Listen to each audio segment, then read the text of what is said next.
Okay, guys, my name is Dr. Sharnael Wolverton Sehon. I'm with Swiftfire.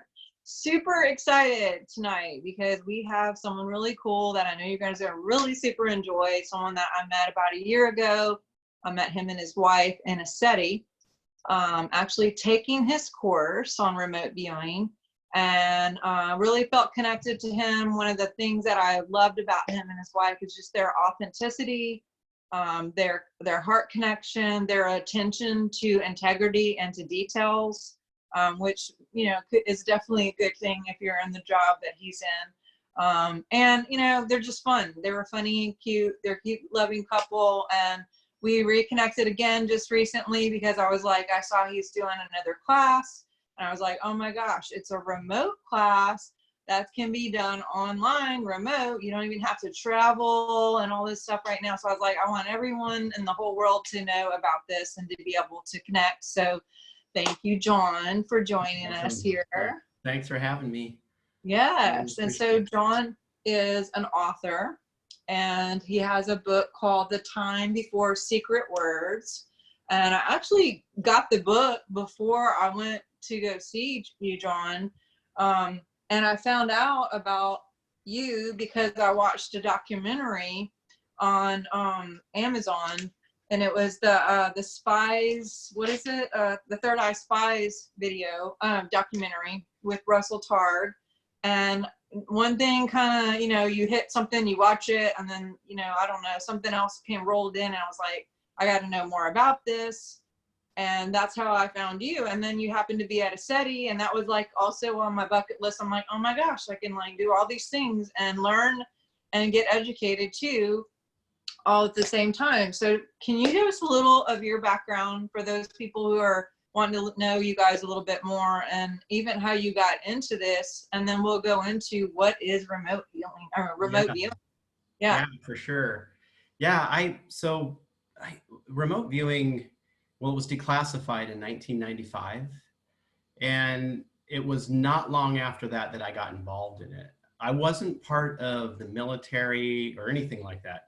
I was just a person who was obsessed with the idea of it. I wasn't interested in psychic stuff though, not at all. Before that, no, not at all. I was doing Zen meditation. I lived in a Zen, a Zen center for a while.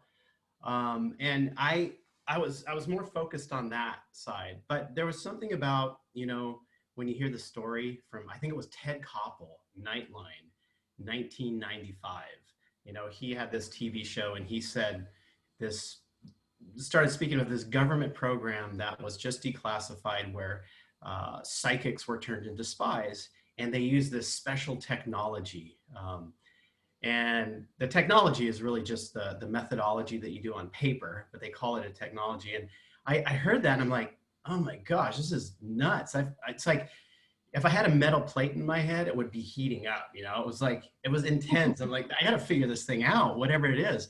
So I started to find people here and there online. I mean, there wasn't much online back then, but there were forums, and they were talking about it, and some people had learned it already. So I started to kind of cobble together how to do it. I didn't have the money. I mean, it was so expensive to learn back then. I think it was, in the realm of $3,000 to $6,000. I know, to learn how to do this. So I didn't have the money to do it, and I was a little bit sketched out about learning from an ex-military intelligence trainer, and I basically taught myself, and then I got formal training not long after that by a person who was not in the military, a person named Prudence Calabrese. And I guess that I had some kind of skill, because I was pretty much not long after that pulled into a think tank and working as a paid professional remote viewer. And I did that for years, remote viewing. You know how these sessions go, right? I mean, I was remote viewing about 2 to 3 sessions per day, 5 days a week. It was my job, and spending about 2 hours per session, just remote viewing constantly. And when you remote view that much, it really changes the structure of your brain. You know, I Yep. mean, you remember from the class, it's intense. I mean, it really, like, your whole brain is firing neurons. You know, it creates new connections that you didn't have before. As well, it increases creativity like you wouldn't believe. Mhm. So I did that for years, and then I eventually co-ran the think tank as the director of operations. And we were working with we worked with people in intelligence. We would occasionally have requests that were very odd, and we were like always a little sketched out about it because on the one hand, we were working counter-terror, for instance, for the Wow. FBI. And on the other hand, there was a covert group who was intent on shutting us down. So we had these sort of like two polar opposite things going on where, you know, we were working on things and helping, we thought, to a certain degree, with these agencies. But on the other side, there was this one agency that just wanted us gone and out.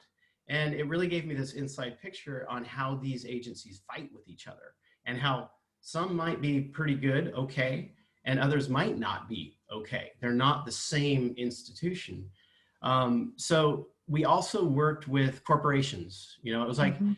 at that point in time, there was this Sony news article on Sony came out, and it was basically said that Sony was using remote viewers to kind of look at and then see if they can patent future technologies, which is a really interesting area of remote viewing and technology.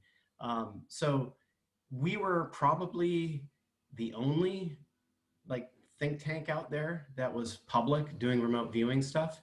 And, you know, we had household names calling us to figure out how they could use it because, in the technology sector, because they didn't want to be left in the dark. Mhm. So we did this for a long time. It was my whole world back then. It was just constant, either weird remote viewing projects or working for corporate stuff. And then on the other side of it, it was always trying to be aware of who it is that's behind my back because of this harassment that was going on, even death threats to shut us down. Eventually, what happened on that front was probably 2005-6 timeframe. In that zone, they started to go after our remote viewers. And the way we work as remote viewers is that we work in teams, because it just makes it creates a situation where the data is extremely accurate. If you have multiple remote viewers, all blind, they don't know what they're looking at, they're following the typical methodology there, and you have multiple remote viewers, then you get their data on a specific question, and then you cross-correlate the points in order to build the picture of what's going on, or what you want to know about. And that makes it extremely, extremely accurate.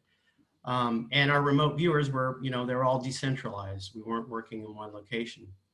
So they started to go after them a bit. And the IRS came in and took our funds. We had an investor, and eventually we just had to shut it down. After that, after 9/11 happened, which of course is not what people think it is. Well, the masses, the public, the ones that listen to mainstream media, we were asked after 9/11 to work counter-terror, and we're talking about people who are like mid-level managers, people who are patriotic, people who believe that we are truly under attack by this foreign enemy, right? And so we worked that for a while, trying to understand what sort of future attacks would happen next, and give them information so they could potentially stop them from happening. So one thing that happened, which was really bizarre, was that it somehow leaked to the media that, I was like, this one day, it's like, I see a news article and it says, "Psychic Spies hunting for bin Laden." I'm like, wow, that's cool. Let me check that article out. Click. I'm going, oh shit, it's my name. Like, no, no, no, no. So somebody had leaked it to the media. And Wow. and oh, what was really bizarre was that we weren't hunting for bin Laden. That was not something that we wanted to do. We were asked to do it, but we said no, thank you. We didn't want to have errant bombs or whatever dropped on somebody that, you know, we potentially, you know, pointed to. So, you know, somebody innocent. So we decided instead to look at future terrorist attacks. And when this leaked to the press, what happened was we started to get threatened on the other side by Al Qaeda. So, Oh crap. right. So at that point in time, it was like, okay, so they're threatening us. The handler that we had with the FBI even said, "You guys are on a hit list." So we've got that, right? And then on the other side of it, we've got this other intelligence agency that's coming after us, which is probably the same as Al Qaeda, to tell you the truth, and, you know, threatening our lives. So it was a really, really bizarre situation, and I didn't like it at all. I did not like this press situation. It was terrible, because the only thing that I wanted to do was just keep my head down and work, because I just love the work.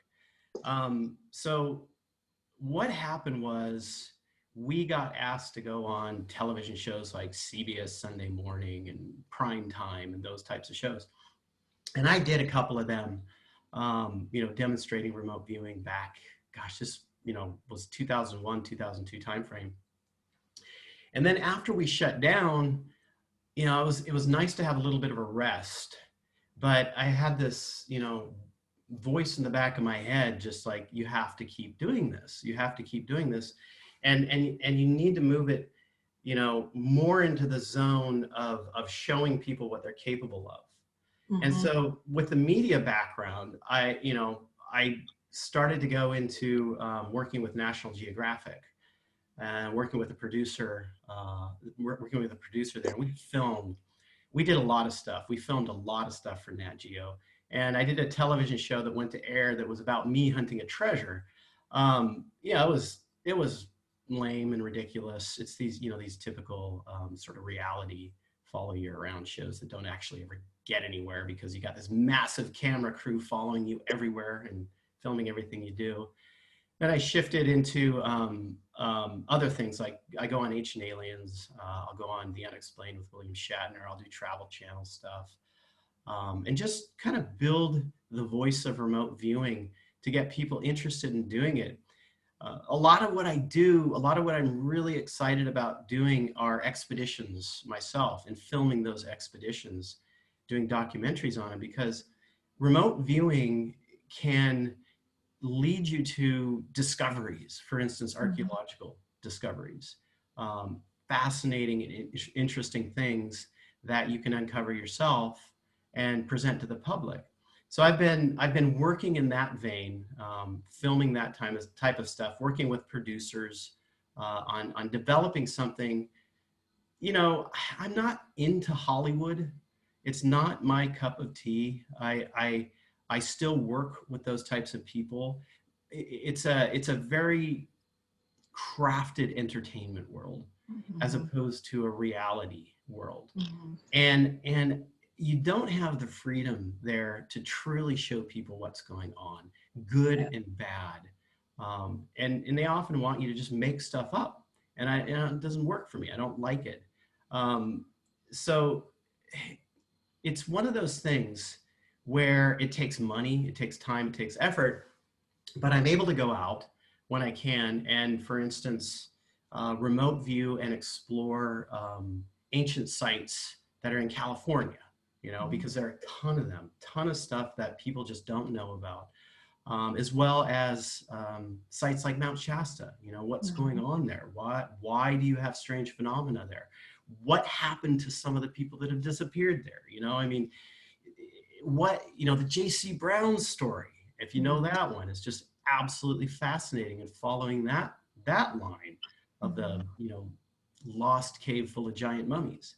You know, we on some of these investigations, we come very, very close to finding some of this stuff. I mean, it just takes this like extra little effort to push over this hump, especially with time, effort, and money. You know, but you know, it's just been this like roller coaster of discovery and fascinating things that you come across. You know, going after locations of high strangeness as well is one of those, you know, one of the loves that I have, and try to understand how to capture some of this phenomena on film, and, you know, have an experience yourself. You know, when you remote view, see, if you remote view something that is otherworldly or alien, Off planet. yeah, exactly. You know, these things that have broader awarenesses can take notice of you when you remote view them, and it could end up in a visit.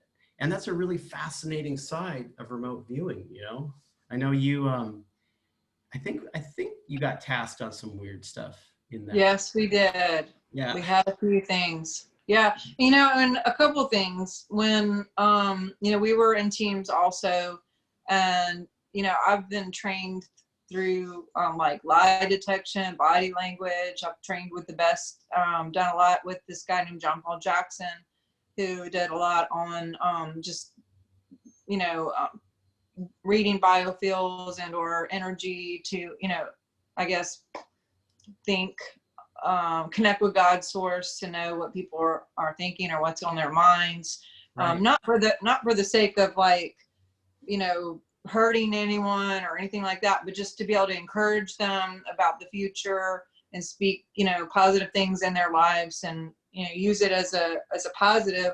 But remote viewing, because of the movie that I saw, and also because of studying a guy named Adam, who is a 16-year-old who was remote viewing a guy who was an astronaut in space and needed medical help and was dealing with cancer. Actually, he wasn't just remote viewing, but he was actually remote healing, using like just imagination, the word imagination, or pretending to as if it happened. And I choose to remember if the astronaut was in space the whole time it happened, or sometimes part-time in Florida, but he was doing remote healing. And this is like, I mean, he's a kid, and there's like tons of people who are doing remote healings. Right. And but when we were doing these team things and you were putting us on different tasks, we were just given a number for the task. We didn't know anything about the scenario, which is really interesting because it takes off everything that we can make up on our own as an idea of what this is going to be about.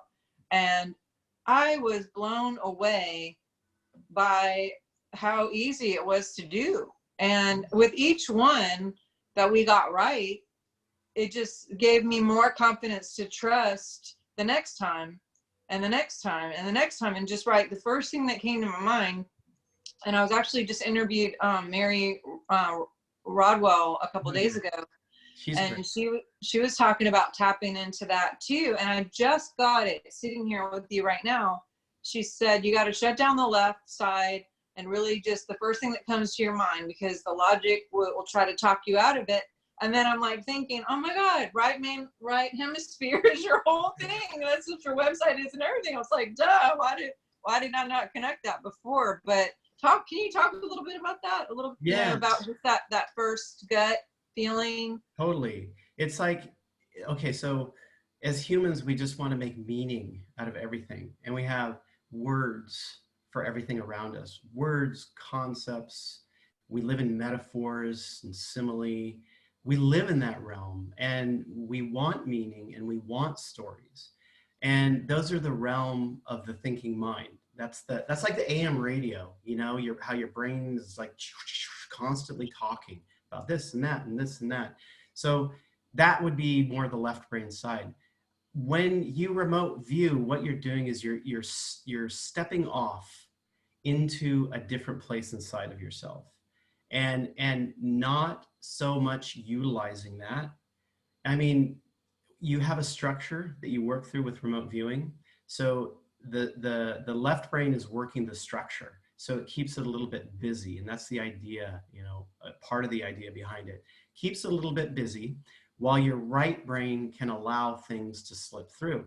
And it's, you know, in all my years I've been teaching, it's really difficult for people to let go of just the way they've been enacting with the world around them, with concepts and words. But it's actually extremely easy when you understand how to do it. The remote viewing methodology and protocol is only a structure. It's only a structure to do it within. It doesn't actually teach you how to let go of that left brain babbling nonsense, right? It doesn't teach you how to do that.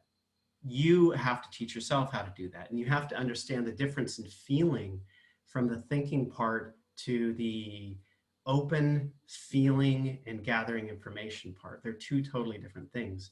And you can, in fact, once you step outside of that left brain and you are remote viewing something, even if you know what it is that you're remote viewing, you actually forget what it is that you're remote viewing because you're in a different sensory zone, right? Because you're feeling, you're going inside of your body to start with, and you're exploring the sensations, right? That's usually the first place we start, exploring the sensations that are happening in your body. And this starts to engage your five senses, where you'll smell things, you'll start to hear things. You can even taste things. You can close your eyes and imagery will pop up that is absolutely relevant to it. So remote viewing has the ability to kind of expand that zone out. So it is almost like a constant first thing is coming up, right? Like what you were saying, how Mary Rodwell was saying, the first thing is usually what it is. It creates a situation where it's this constant first thing that's coming up, and you're just putting the information out, and you're trying not to create a story about it. The way remote viewing started, if people don't know, it was back in early 1970s, late 1960s, where the Soviets were developing some type of psychic team, right, to spy. And, you know, they were actually a little bit more interested in the psychotronic side, like how do you affect people with it? You know, get information, but also destroy their minds. And the CIA got word of that, so they started working with Stanford Research Institute in Menlo Park, San Francisco, in order well, they wanted to see first if this was real. You know, could this happen? Because at that time, no researcher of psychic functioning believed that you could create this repeatable method to get good information, because, you know, psychics can be very hit or miss. One moment they can be really like on it, the next moment they could just be dry and not on it at all. And so that was their first task, to try to understand, you know, how do you do it, and how do you ask a psychic to give you information on something without telling them what that something is. And that's, you know, that's where the thinking mind comes in. Because if I asked you to remote view like the Hindenburg disaster or something like that right now, and told you remote view that, you're going to come up with a story, you know, news articles, the old video, et cetera, et cetera. And so they had to figure out a method to ask the psychic without asking them. And that came down to basically the coordinate method, where they would just grab random coordinates of the earth and give it to somebody, and then they just start describing what's there. So that's the remote viewing protocol. That shifted into just writing a 8-digit number, a random 8-digit number, and then writing down what you want the remote viewer to view, but then only giving the viewer the number. If you remember that from class, that's basically it. I mean, that's the remote viewing protocol. And that turned out to work very well. At that time, they had just regular natural psychics working it. They didn't have a methodology like you learned in the class.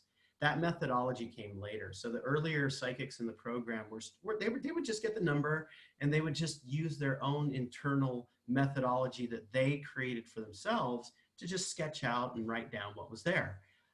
Later on, it was Hal Puthoff and Ingo Swann who created the CRV, controlled remote viewing methodology, where really basically you just, they from their own experience, as well as taking from like Renee Warcollier, they strung together a bunch of psychic methodologies that they thought would work together in order to get good information.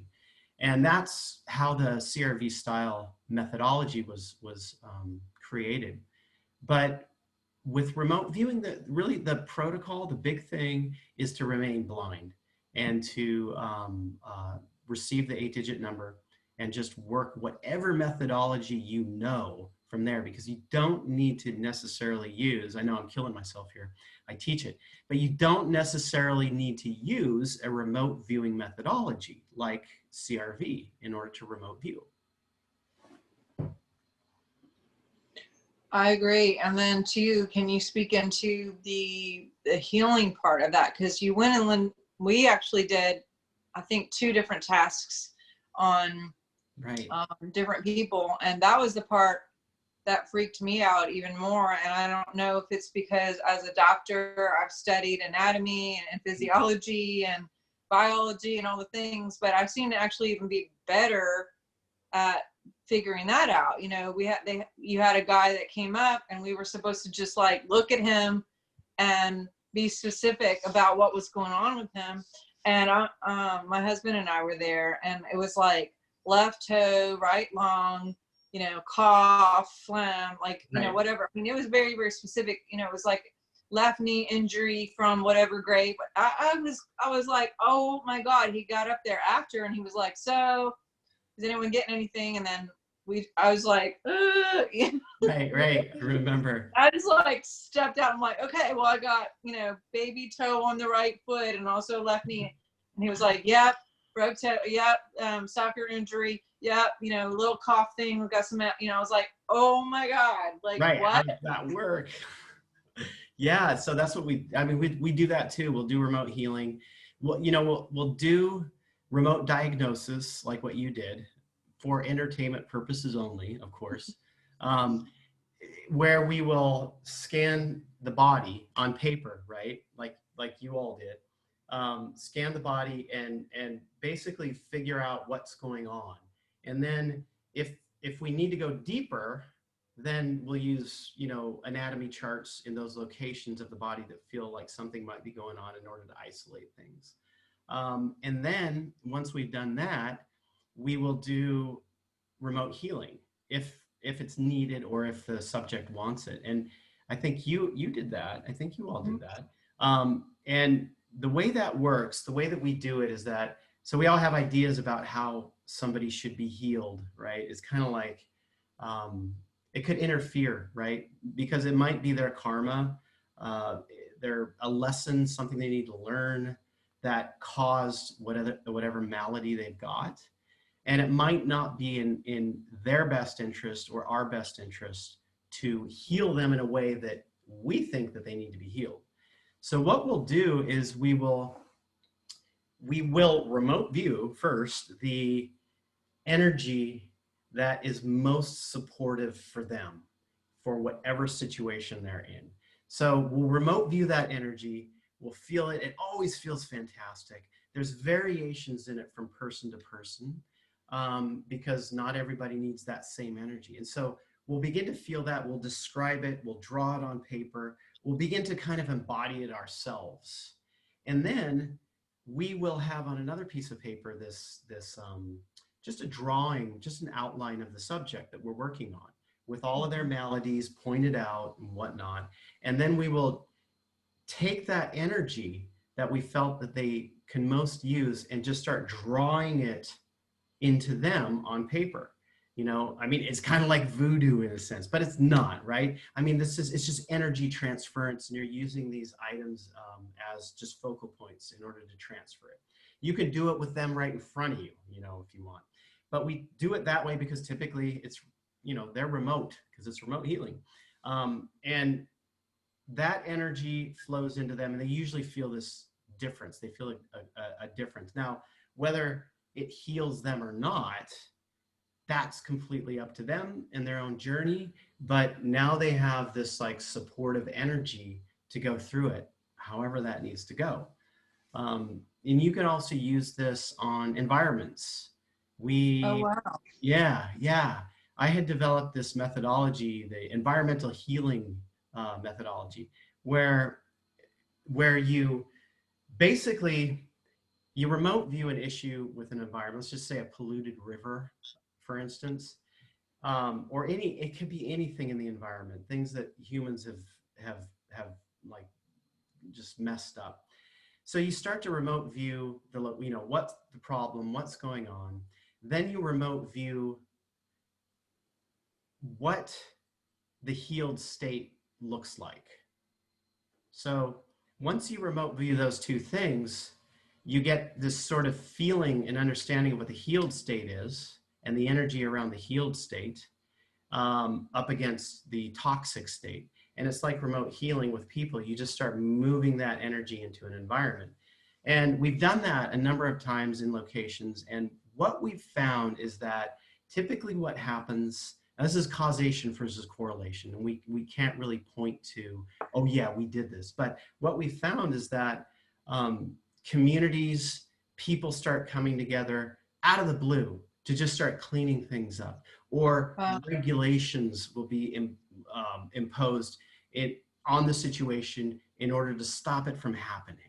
And so it really works. It brings this energy to it, and people respond to it on this subconscious level where they start looking at it and they go, how can we fix this?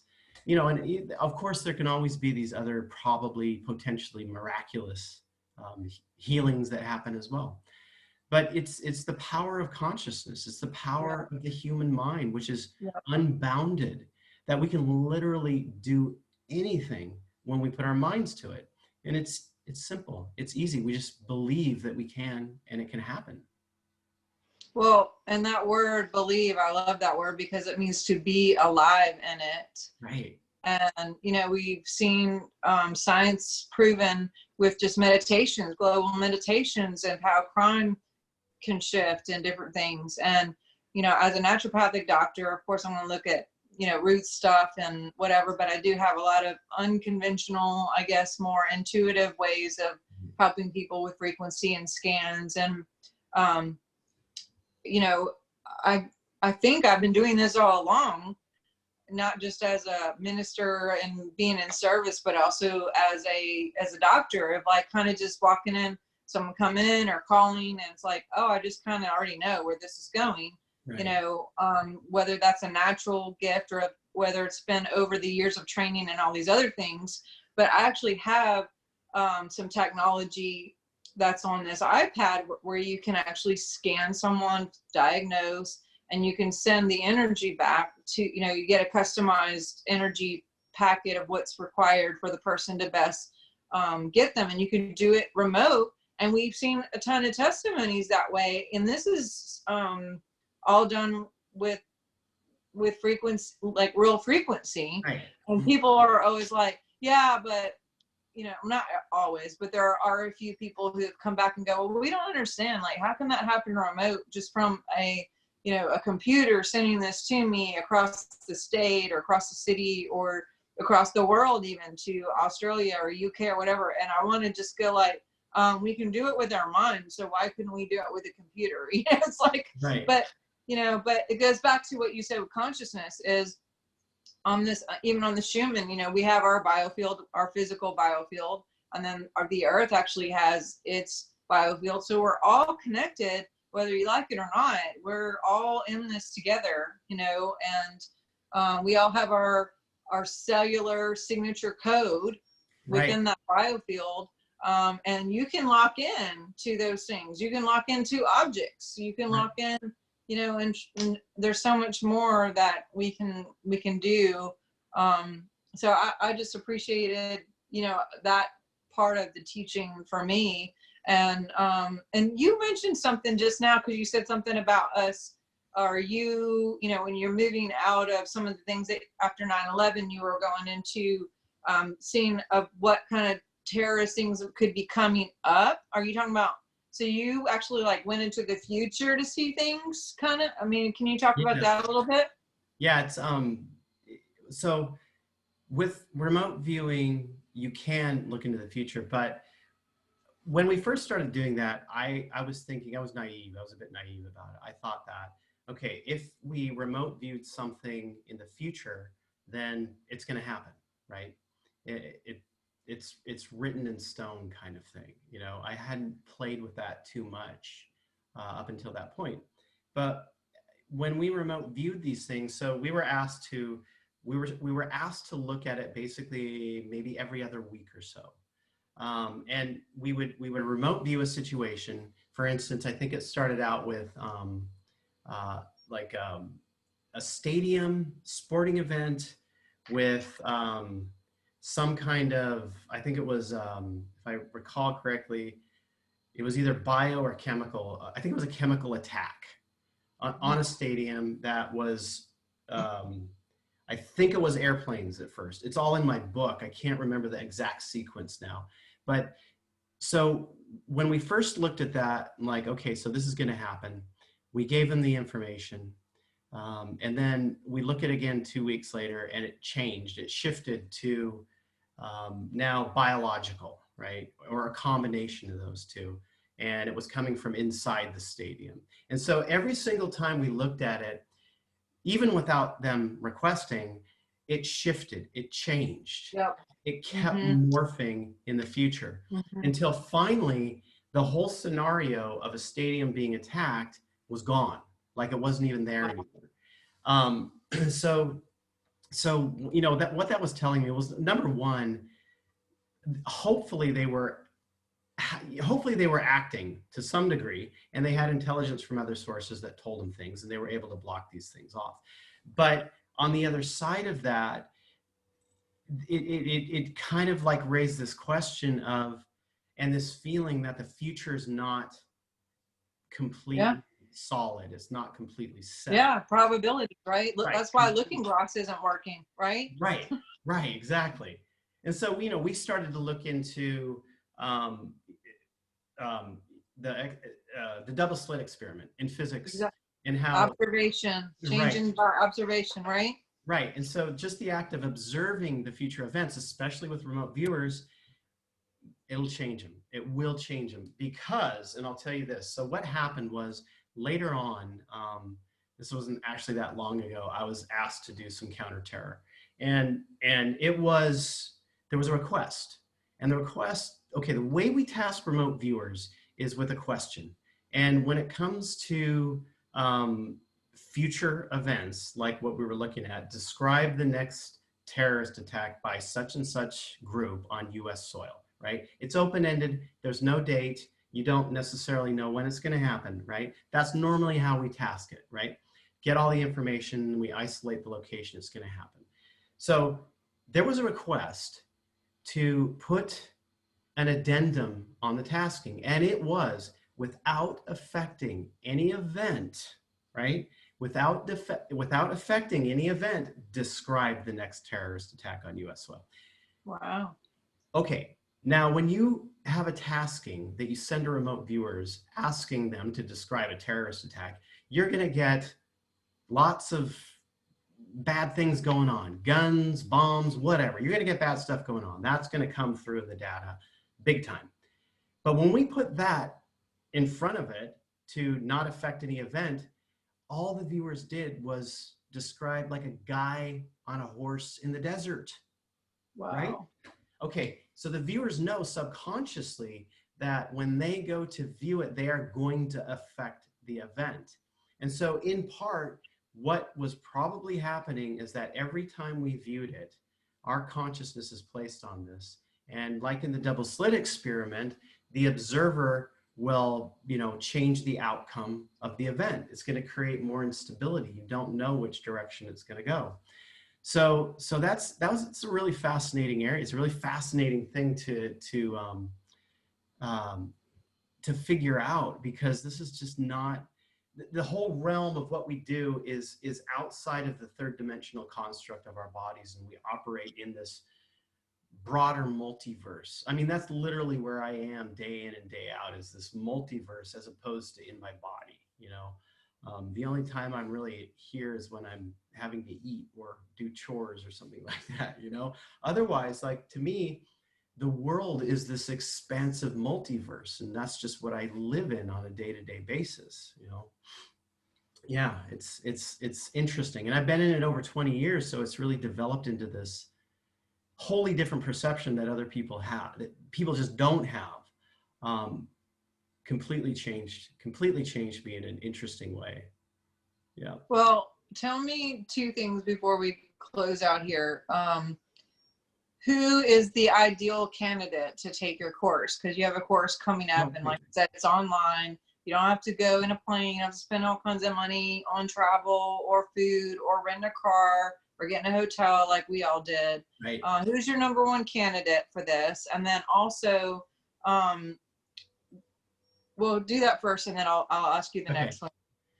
You know, it's anybody really. I mean, so my take on this. So we, as individuals, every single one of us is completely responsible for knowing what reality truly is, knowing the truth of situations. And I think this is extremely important in what we're facing today. You know, we have news media that basically lies, right? Just across the board constantly. Mm-hmm. And we have been taken to this place where we don't know how to discern, you know, even if there's a pretty face there giving you information all tied up in a nice little package, we take that as being the truth, as opposed to our own internal gut check on it. And so remote viewing is extremely important for people to begin to learn how to utilize within the self, so that this stuff can't happen anymore. We have to stop this from happening. So it's anybody, it's everybody, even longtime psychics. I have already some, I think, people in the class that are working psychics. So it doesn't matter who it is. Okay, and second question, you mentioned that because you've been in this so long and you've been practicing and obviously working as this full time, and for those people who do take the class and or practice, you said that it actually changed your filter of how you look at everything else, because there's physical and chemical changes, but also kind of the way your filter on how you look at things. How does that change, like in your experience and what you've seen yourself and what others? Yeah, that's a good question. Okay, so one thing about remote viewing is that it is in part kind of like a spiritual practice, because what you do in a remote viewing session is you're in the process of constantly letting go of your ideas about something in order to really feel and be with what's there. And in a deep spiritual practice, like sitting on a cushion at the Zen Center, for me, for instance, it was the same thing. It's letting go of yourself, letting go of the ideas of who you think you are. So that's like on this broad scale, and remote viewing kind of trains you how to do that. So it is also this thing about remote viewing that it's not remote, because what's happening is that you're going inside of yourself, and it's not something outside of you. It's something that you're feeling around inside of you to understand. And so that makes it you.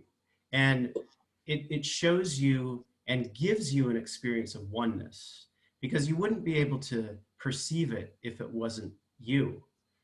And this is really important, I think, for the practice of it. It flips it into this, out of this sort of like military intelligence operational thing on spying and nonsense like that, and into this process of self-discovery, which is really what the most important thing is, not psychic functioning. That's normal. We all have that.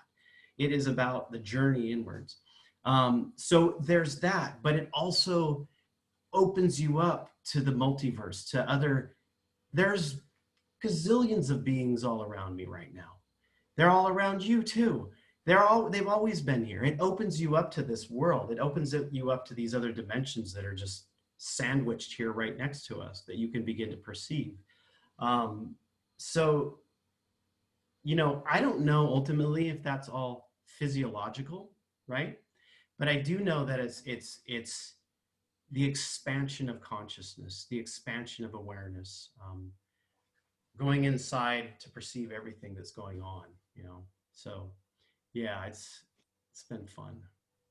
Yeah, you signed my book when I brought it to you, and you actually wrote in there, remote viewing is the way to know thyself.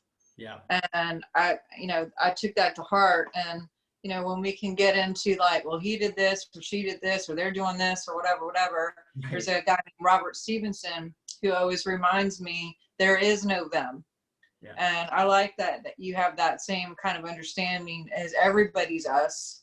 And we can lock into those, I say coordinates and not really specific, but when we go inward and we can, and not just stuff, but nature, the wall, you know, that's how people can walk through walls and walk on water and do things, you know, bilocate, transportation, you know, all those things. This is like what we should be doing on a regular. And for me, this class helped me tap into the more intuitive side of me, going inside of me and figuring out me and learning me, remembering me. Right.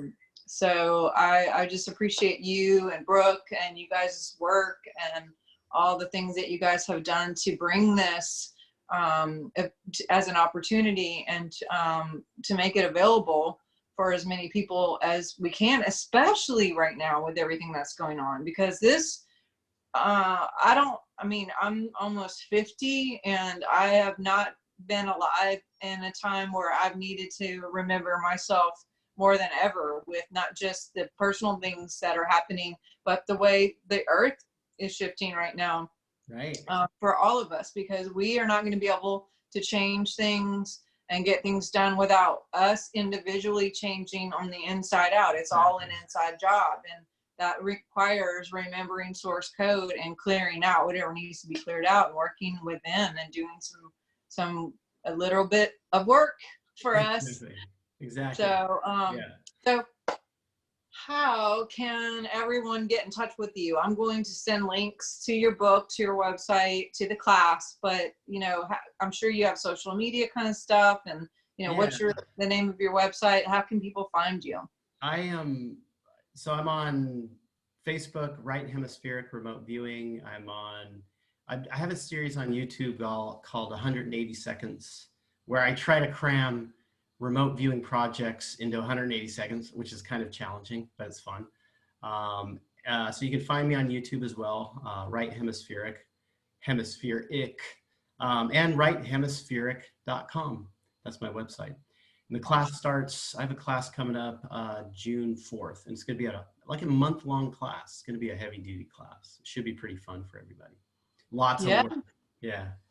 Awesome. And you guys, I'm going to send out the links to that too, so you have it, and also the links to your book, because this is an awesome read. It really goes into a lot of the background and also just the how-tos and anyway.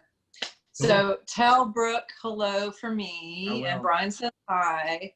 And again, Brian. Yeah, just thank you again for everything that you're doing for all of the planet and the planets. And well, thank you too. Jeez. Yeah. I hope to see you in real life very soon. Yes, I hope to see you guys again soon. Yeah. And stay secure, have fun, and for everybody who's watching, you know, definitely connect with him. You can also go to my website, swiftfire.org. That's where you can find me. I have all of my social media stuff there, my books and resources, and my YouTube links. And I hope to see you guys in some future interviews. We have several interviews lined up. And I know you may be interested in some of the past ones that we've done too, that's on the website and on YouTube. So I'm so happy to be out of Facebook jail. I was in Facebook jail for 30 days for telling the truth. And I just got released today, so I feel like a free lady for a minute. But yeah, that's the thing too. It's like, everyone is so dependent on, you know, the internet and the phones and, you know, all the stuff. And I've been telling people for a couple decades, like, there may be a day when we don't have access to these things, and Yep. we need to know this stuff on the inside. And You mentioned your phone. Yeah, right. The real internet. Yeah, oh yeah. It is not what we have on our phones and the computer. It's telepathy. And that's one thing that I've been working on, is telepathy, because remote viewing is all part of this, that we can connect that way and know everything and be able to speak to individuals. We practice this. We do this on a regular basis. And I think one of the next things that I'm probably going to be going into with teaching is our telepathy classes, the real internet. Yeah, that's like that whole, when you're like, oh, I need to call so-and-so, you pick up your phone and they just texted you and you're like, I was just texting you. Or I know you mentioned your phone died and you had to get a new phone, and you may never get a new phone. Exactly. But I don't know if with all this stuff, you know, this is the time for us to, I lived through Katrina and some pretty crazy things, and it was like, thank God I had that knowing. Otherwise we wouldn't know places to go and where to get things, and you know, if our parents were okay. And it gave us a lot of peace and a mind in several situations where I went back and gone, okay, what's the answer? The answer is here. And I would be right. I'd be like, thank you, God. So yes. Anyway, thanks again. We'll see you guys somewhere on the road. Definitely check out all of John's stuff and jump in. This is such an awesome opportunity. I don't partner with people unless I put my stamp and referral on this, and this guy is awesome. So you guys connect with him, and I will see you guys soon. All right, talk to you guys later. Bye, John. Thank you. Thanks.